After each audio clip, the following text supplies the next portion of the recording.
This week in East Brunswick, we'll give you a look at some of the new and interesting programs coming up this fall on Channel 8. In September on Sports Talk, John Megliaro brings you a two-part interview with former New York Giant fullback and head coach Alex Webster, who incidentally is a former East Brunswick resident. And Dolly Vesta has the New Jersey Jazz Trio, a locally based, internationally known group of respected musicians on For Art's Sake, also in September. And we'll also have our regular This Week features, including Ken Shalhoub's Health Facts. Today's topic, more bad news for smokers. Animal Control Officer Mike Mansfield's advice on raccoon problems. Consumer advice with Adrian Eisner. Information on buying gray market cars, and our Township Council review. But first, a look at what's on Channel 8 next week. Due to the holiday, Channel 8 will not be cablecasting our regular Monday morning programs. Tuesday at 7:30, it's Let's Talk Health with Ken Shalhoub and his guest, Dr. Ruben Meserich of St. Peter's Medical Center, discussing magnetic resonance imaging. At 8, Paul Hansen has advice on tax advantage investments with his guest, Keith Allaire, on You and Your Money. Wednesday afternoon at 2:30, it's Look Great, Feel Great with Lenore Kulik and masseuse Denise Marchesotto. And at 3, it's the popular PBS-produced Reading Rainbows for Kids. At 7:30, Dr. Joseph Sweeney interviews Dr. Robert Ginsburg on standardized testing on Spotlight on Education. And we'll be back Thursday night at 7 and 8 p.m. with an all-new This Week in East Brunswick. Just a reminder that Saturday morning repeat cablecast starts September 7th. Be sure to check the Channel 8 program guide for repeats of all of our shows. Hi, I'm John Megliaro, host of Sports Talk for This Week in East Brunswick. If you're a real football fan, then mark the 2 weeks of September 10th and September 24th on your calendar, as we will air my interview with former Giant head football coach Alex Webster. But to give you a sampling of what's in store, let's show you a few minutes from those interviews. I think you were fortunate you coached against some top coaches in the NFL. I certainly did, and there were some funny incidents too. My first time it was against Coach Lombardi, who, even though he was my coach and probably one of the toughest men I've ever met, but a fair man. And he had left Green Bay and it was in his last year with the Washington Redskins. And you know, it was just a big throw for me to walk out, and he gave me that big smile, and I said, "Don't you smile at me." I said, "I'm going to get you today." And he laughed. And the other one was Paul Brown, who I think everybody he was, you know, all-time great coaches. Yeah. And I didn't know what to call him. I didn't know whether to call him Mr. Brown, Coach, Paul, by his first. I wound up calling him Coach. And that, but just great people, great thrower. And come the head coach in New York, there's just so much involved in it. You just can't believe the people and the personalities that you meet, and the invitations that you get to go places. And, you know, from a little guy from Kearney and a small town and coming out of East Brunswick, it was a big turnaround in my life and my career. You mentioned Vince Lombardi. Has Vince been misinterpreted about his saying win at all costs? No, that was his philosophy, and I think his philosophy is excellent. I think if everybody thought and worked in what endeavor of life that they work at or what field they're in, if they had his attitude to be number one. I have a number of things at home. He says that he played in 2 runner-up bowls in Miami, and he says that's the last time I want to be a runner-up. I want to be number one all the time. And I think if everybody had that philosophy in their work and the way they approach life, they'd be a lot happier. I mean, every day, even though it looked like it was going to be a bad day, it was a good one. He had an object every day that he had to conquer and do. And great religious man. He went to church every morning. Had a great family, just beautiful people. Worked for him, very hard fellow to work. But he was fair. He treated everybody the same way. And the only one that was ever treated different were his quarterbacks. And he felt the quarterback was his general on the field that day. But he would take the quarterback behind closed doors and was worse on them than he was on us. So that was the type of man he was. He wanted nothing but perfection. Everything had to be down the line. He just couldn't tolerate mistakes. Your ability, yes, you could get beat, but don't make a mistake. You should know what you're going to try to do. If you couldn't execute it, he could fight that. Yeah. How about Tom Landry? We see Tom Landry, he's still coaching, one of the greatest coaches, a very stoic kind of fella. Is he a different kind of guy? No, Tom, I played 2 years with Tom in 55 and 56. And Tom turned, he was a defensive coordinator, and I guess it would be 58 and 59 before he went to the Cowboys. Very intelligent, another very religious man. Yeah. Had a lovely family, lovely wife, and great kids. And Tom was like Coach Lombardi. They had the same philosophies in life, but different approaches. Vince was the hard-driving general, like a Patton, and Tom was the quiet guy. But he was always 1 step, 3 steps in front of everybody. Yeah. But his philosophy was a little different. But you respected him. Yeah. And if you didn't, he'd get rid of you. Yeah. And that was Coach Lombardi for him. If you don't want to do it my way, then I'll find somebody else you can try it with. Yeah. And it's a hard nose. I think he would have a hard time today with the union. Yeah. And the way how strong they are, but he would work around it somehow. Alex, you were fortunate enough to both play against some of the greatest players to play the game, coach some of the greatest players, and be the opposing coach to some of the greatest players. Greatest quarterback you ever saw? Well, that's hard. Played with a lot of great ones. Charlie Connolly. To me, Charlie was a running back when he first came out of college, and yet through the Lombardi era, he changed him into a quarterback. So he didn't have that high school and college background. Then Y.A. Tittle come along. The latter part of his career, he was absolutely just super with us. I mean, one of the better throwers in the league. Otto Graham, who I played against, one of the all-time greats. One of the craziest and my closest friend, and it was Bobby Lane. I mean, his philosophy and living was completely different, but got the job done and was an all-pro in the Hall of Fame. Frank Gifford, there was a guy that he had so much talent, he could play every position. We all know he's a broadcaster today. You can't believe the dedication, the work that Frank did all through his playing days to get where he is today. From the New York acting school, the speech classes, to, going back to California in the movies and trying to perform, into what he's doing today. We used to laugh at him. Now he's laughing at us. But just super. To see parts 1 and 2 of John's interview with Alex, watch the Channel 8 program guide the week of September 10th and 24th. Now stay with us as we go to the New Jersey Jazz Trio. This September, for Art's Sake with Dolly Vasta, we'll begin a new season with guests Harry Pickens, Jim Shank, and Yusef Ali, known collectively as the New Jersey Jazz Trio. The interview portion of the program will feature discussions on the origins of jazz and on the life of a jazz musician. The musical part will feature the trio in performance. Here's a sample, Song for My Father, with Harry Pickens on piano, Jim Shank on bass, and Yusef Ali on drums.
For Art's Sake with the New Jersey Jazz Trio will be shown 4 times in September, beginning Wednesday the 11th at 7:30 p.m.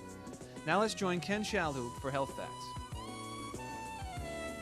More nails in smoking's coffin. You know, past studies have shown that women who smoke have increased rates of heart problems just like men do with smoking, and also it's been shown that women have some delayed problems with conception from smoking. Well, some new studies show that from Boston University researchers compared 555 women under 50 hospitalized with heart attacks with 1,864 women hospitalized for other reasons, and found that heart attack risk was related to the number of cigarettes smoked.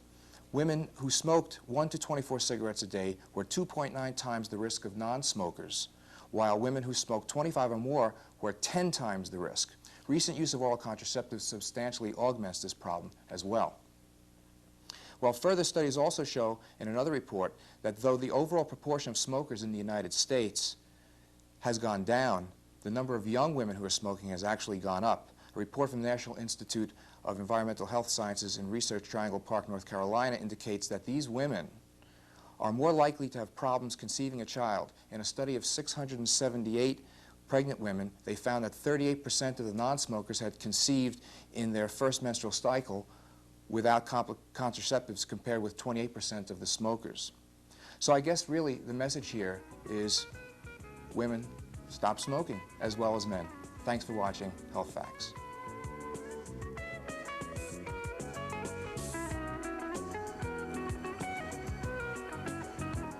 Hi, I'm Dolly Vasta for This Week in East Brunswick. And although this is Labor Day weekend coming up and the last holiday weekend, I wanted to remind all of you that there's an extra special concert going on up here at the East Brunswick Community Beach this Sunday evening, September 1st, 6 o'clock p.m. The Garden State Symphonic Orchestra will be up here by popular demand.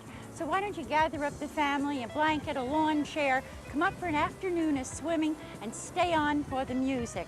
That's this Sunday, September 1st, 6 o'clock p.m., free admission, refreshments and everything. See you up there. Take care. How do you do? I'm Special Officer Mike Mansfield with East Brunswick Animal Control. I'd like to take a couple minutes of your time to talk to you about raccoons. In the township of East Brunswick, we have approximately 5,000 raccoons that live here. The major areas where they live is the Lawrenceburg section, Colonial Oaks section, and down on the Helmetta Boulevard area. We have found them spreading further into town, but those are the major areas where we do find them. The reason we find them is because they move into people's chimneys. In the summertime, they have their young right on top of the damper or in the backside of the damper and chimneys. People normally don't know they're there until the youngsters are about 6 weeks old and they start chirping and making lots of noise trying to get out of the chimney. At about 10 to 12 weeks old, they're able to climb out. If you think you have raccoons in your chimney, you should not be concerned. They never, ever, ever end up in the homes. In 8 years with the town, I've never had any end up in the homes, have had nobody bothered or attacked by any of the raccoons. If you want to prevent raccoons from being in your chimney, you should cap your chimneys. You cap your fireplace chimney and your furnace chimney, because they do live in both. They are known to carry rabies, and there is concern of rabies showing up in raccoons in the near future, either next summer or in the fall. We've been expecting it for about 10 years, but now it is in Pennsylvania along the New Jersey border. You don't want to mess with raccoons at any time for any reason. Other than that, they're really no problem or no nuisance. They do knock over garbage. The only reason they're doing that is it's easy for them to eat, and in most cases that would be the older raccoons doing that. If you see any raccoons in your neighborhood or are concerned about raccoons, you can call me at 390-6960. Remember, try and live with the wildlife in your neighborhood. If you can build them out of your home, then you can live in tranquility with them and everybody will be happy. Thank you.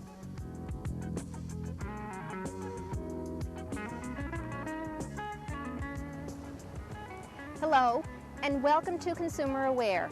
I'm Adrienne Eisner of the East Brunswick Consumer Affairs Office. If you are in the market to purchase a foreign car, be sure to check for the Monroney sticker on the window of the car. The Mulroney sticker is named for Senator Mike Mulroney, sponsor of the Automobile Information Disclosure Act. The sticker provides the consumer with a great deal of information about the manufacturer's suggested retail price, its standard and optional equipment, and also the shipping costs. Cars that are missing the Mulroney sticker could be gray market automobiles that do not meet federal requirements. The United States Environmental Protection Agency sets pollution emission standards for cars sold in the United States.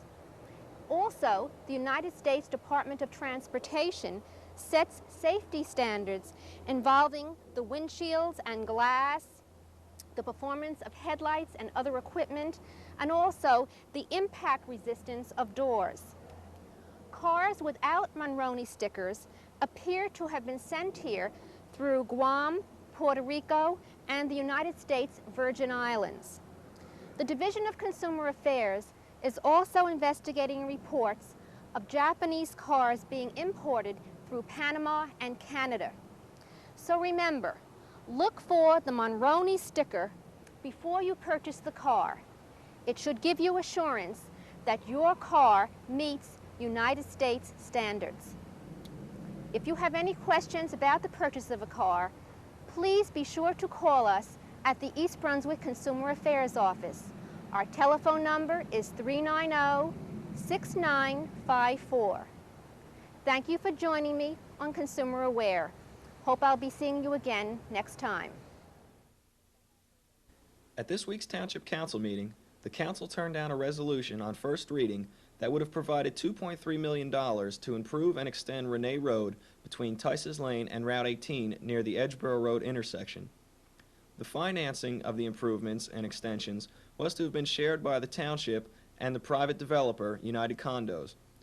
When United Condos was given approval to build the Cross Point development, the Planning Board included a requirement that they would have to contribute to off-site improvements, including the straightening out of the curves in Renee Road and extending it to Route 18.